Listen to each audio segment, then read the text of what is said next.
All right. Good afternoon, everybody. Jessica Prevatt, publisher here at the Baker County Press, and I'm here with Sheriff Scotty Rhoden to discuss speed zone cameras and enforcement and just kind of clarify and inform the residents why we're doing this. Okay. It's not why everybody thinks it is, I'm sure, and you'll probably learn a lot if you just stay tuned in. So we'll jump right into it. I guess the first question is, why did you decide, or why did the sheriff's offices, decide that we needed speed zone cameras? Well, we were receiving numerous complaints on speeding, which we do throughout the county, and school zones was a big one also. So we met with this company and we did basically we did an audit of different school zones and what was happening in the school zone for speed. And through that, we learned that there was numerous, more than I would even imagine, of violations of speed going through the school zones. Right. So during that study, we decided to say, okay, with the number of violations that we have, this may be a good thing that we implement in our county so we can keep our children safe, our school zone safe, our school crossing guards safe, because we were getting numerous complaints. Right. And so through this study, and what the data showed us, it was time for us to do something and implement this. I think it's going to reduce the speeding. It's going to reduce the activity in our school zones to make our school zones safer. Well, and that's, I think, you gave us the numbers, and those are shocking. So I see you've got West Side is the average. This is a daily average. This isn't monthly. That's what kind of surprised me. You look at these numbers, you almost expect that to be like a monthly total. Yes. 826 people are speeding through school zones. Yes. At West Side by itself. That's a daily. And then you go through the other school zones, and like I said, the total number on all four of them, I think, was like about 1,300. And then Legacy is not included because why? It has to be where school children are crossing, pedestrian are crossing. Legacy is so far off the highway that there's no school children walking or crossing the roads there. So that's not going to ever be, that I can see, designated as a school zone where we can. So and we did actually do the studies out there also, but we eliminated them because of it's not being an actual school zone. Gotcha. We just wanted to kind of get some more information and when we were doing our studies. Okay, so Sheriff, so this 1,300 number, that was only people that were actually already going 11 over and more, correct? That's correct. That is the people that exceeded the 11-mile-an-hour over by statute for this program. Wow. So that's already excessive. Yes. I mean, a lot of people think that 5 to 7 number is the magic number, but I mean, you're giving them that 11 over. That's right. And there's still that many. And there's still that many. I mean, double or more probably that we're actually going anywhere from 1 to 11. Absolutely. I would say that would be 100% accurate there. So that's definitely a very good reason, which leads into, how did you fund it? So when we met with this company and we partnered with this company, basically they will pay for all the equipment. They will pay for the install. They will pay for everything, the maintenance of this, all the equipment. And basically they will review the citations. They will mail the citations, and they get paid out of the revenue from the $100 citation. So it's no cost to the taxpayer. It will be all based off of the revenue that's coming in from the program, and the company will be paid a portion of that is distributed through the county, through the school, through the school safety, school crossing guard program. FDLE gets some, and the state gets some. That is one of the things. The violators' money goes for us to make things safer. When do we have to slow down? When do you expect to start enforcing this? We're hoping within the next 2 weeks that we have these up and running. Once they're up and running, then there will be a 30-day grace period. Okay. So for 30 days after the implementation of this opening, we will have a 30-day grace period. Anyone exceeding the 11 miles an hour will receive a citation in the mail, which will be a warning. Oh, okay. So we're giving people plenty of notice, and I'm glad that we're doing this today to inform the community, and we're trying to do everything we can to inform them. We don't want people to get citations. We just want them to slow down. Absolutely. And Which is reasonable. if we can do that, we're winning. Right. So, but there'll be a 30-day.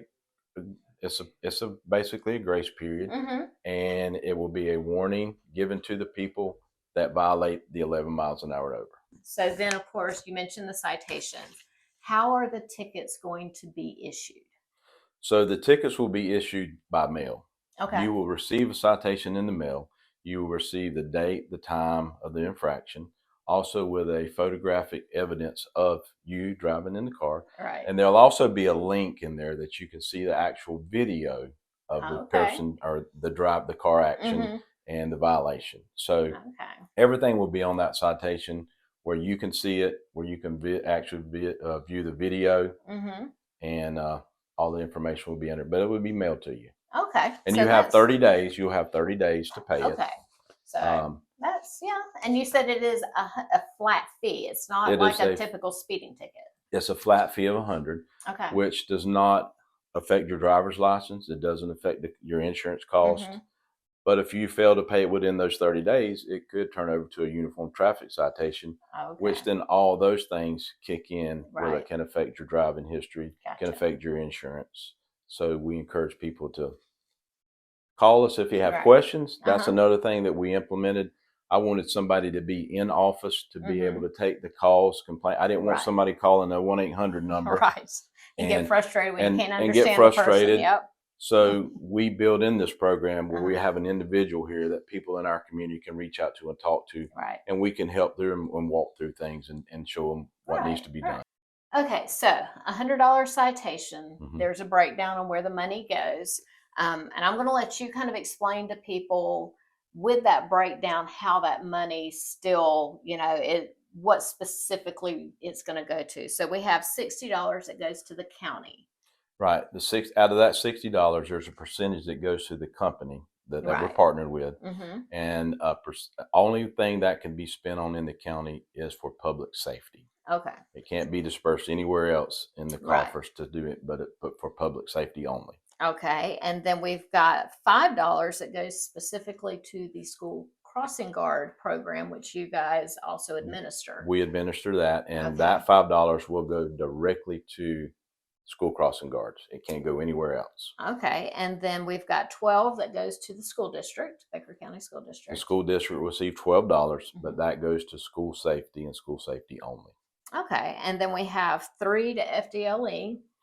And I'm not sure where they're going to spend there, but that's something that I can't answer. That's public safety as a whole. It's a public safety. Right. And then $20 to the state of Florida, which I'm sure that probably also kind of goes into a specific public safety type fund. I would think it would go into a specific fund for certain safety measures. That's why we encourage people not to speed, because we don't want you to receive a $100 citation. That's why we're educating you. That's why we're coming here beforehand to say, hey, please slow down. Pay attention to where you're going through. And especially in our school zones, I think we should be very, very careful in there. We should pay close attention because, like you said earlier, one child, too many. We've had those we can't tragedies. do it. We cannot have those tragedies in our county. Yeah. So, but there is a built-in for people to save there, because it doesn't go against your driver's license. It doesn't cost your insurance. Right. So those are things that if you get in there and you get a ticket from an officer, those things are going to be uniform traffic, and you're going to pay extra. A lot. You're going to pay more than $100, right. and then you're going to pay on the end of it because of your insurance is going to go up, and it's going to go against your driving record.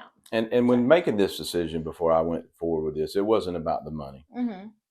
It was basically looking at what we went through, looking at the program, looking at the study, and seeing we had a major problem. How do we fix the major problem to keep our community safe? Right.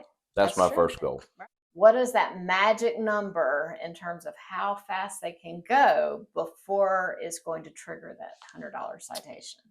By statute, it has to be 11 miles an hour over the posted speed limit. Okay. So, but you have different speed limits now in the school zones. When the sign is flashing, it's whatever the sign is flashing for the school zone that particular time while it's lit up. Okay. Which would be 15 or 20, whichever school zone. And then after the lights are off, because this lasted the duration of school. Okay. School hours. Okay.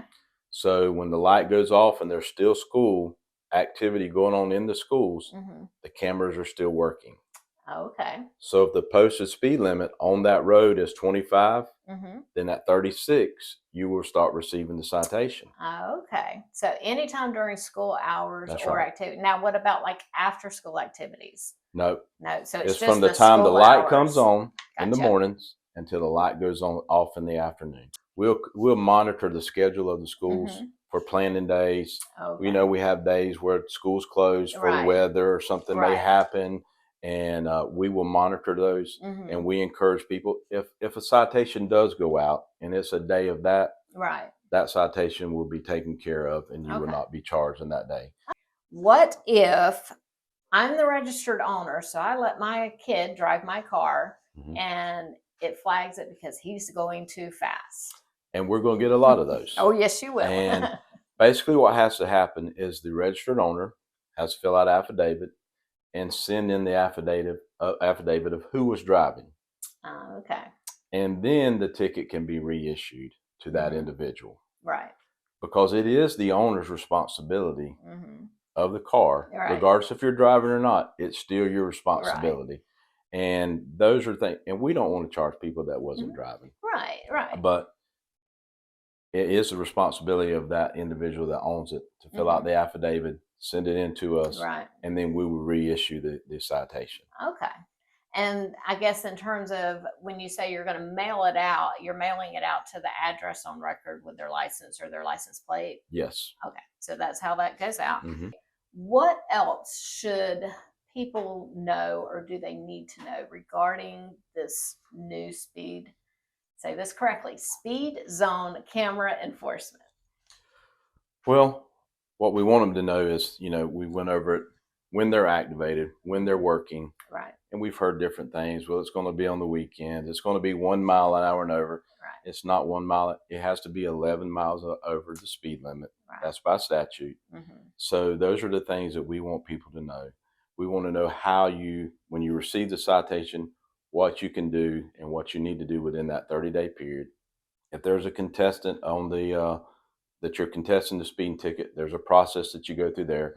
And that's another reason we implemented the person at the sheriff's office to help those individuals that Right. may want to contest it. Right. And you have all the rights to contest Right. it. And there is a process for that.